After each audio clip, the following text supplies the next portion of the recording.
2025లో ఎందుకు ఇన్ని ప్రమాదాలు సంభవిస్తూ ఉన్నాయి? శ్రీ శ్రీ పోతులూరు వీరబ్రహ్మేంద్ర స్వామి చెప్పింది ఇదే.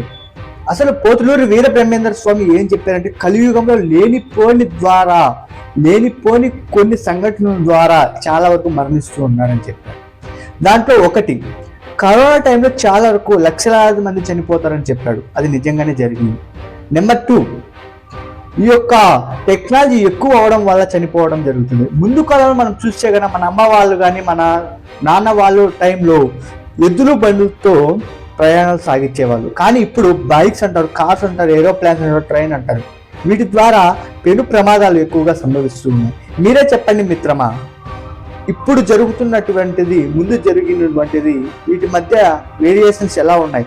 ముందు చావులు అంటే నార్మల్ చావులు, కానీ ఇప్పుడు వాళ్ళకి 20 వచ్చినా 15 వచ్చినా లేకపోతే 30 వచ్చినా ఏజ్ మరణం.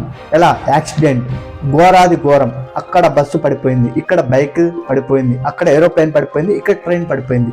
ఇదే విధంగా జరుగుతున్నాయి. అంటే మన కలియుగం అంతమైపోయే సమయం ఆరంభమైందా, లేకపోతే అంతమైపోయే సమయం దగ్గరికి మనం చేరుకున్నామా అనే సంఘటన ఇక్కడ ప్రశ్న మనకి. మీరేమనుకుంటున్నారో జస్ట్ కామెంట్ పెట్టండి.